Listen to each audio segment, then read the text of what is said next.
Hello বন্ধুরা, আসসালামু আলাইকুম। আশা করি সবাই ভালো আছেন। খাজির রবিজের পক্ষ থেকে সবাইকে জানাই আন্তরিক ভালোবাসা ও শুভেচ্ছা। আজকে যে বিষয় নিয়ে কথা বলবো সেটা হলো আমাদের সেই 90 দশকের কথা নিয়ে। কোথায় হারালো সেই 90 দশক? আমাদের মায়ের হাতে বানানো তাল পাখা ছিল, মেলা থেকে কিনে আনা হতো রঙিন তাল পাখার পাখা। আমাদের প্রিয় চকলেটের নাম ছিল মিমি চকলেট। টাকায় 4টা পাওয়া যেত, 50 পয়সা করে সেগুলোর দাম ছিল, সেগুলোর স্বাদ ছিল ঝাল। আমাদের শৈশবে আমাদের প্রিয় খেলা ছিল গোলাছুট, দাঁড়িয়াবান্ধা আর কানামাছি। আমাদের শৈশবটা সাদা কালো টিভির সাথে এন্টিনার ঘুরিয়ে কেটেছে। অনুষ্ঠান যাই হোক, টিভি পেলে সামনে বসে পড়তাম। ব্যাটারি শুধু গাড়ির ব্যাটারি ছিল না, রাত 8টার সংবাদ দেখার জন্য ব্যাটারি চার্জ করতে হতো। শুক্রবার 3টায় বাংলা ছায়াছবি দেখার জন্য ঘুমাতাম না।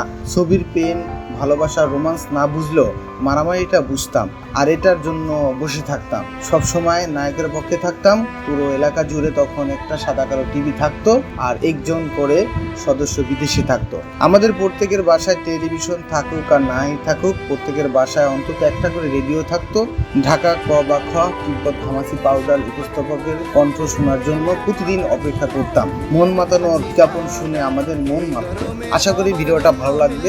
ভিডিওটা বেশি বেশি করে শেয়ার করবেন এবং দেখার জন্য, আমাদের প্রতিদিন ভিডিও দেখার জন্য পেজটা ফলো এবং লাইক দিয়ে রাখবেন। আল্লাহ হাফিজ।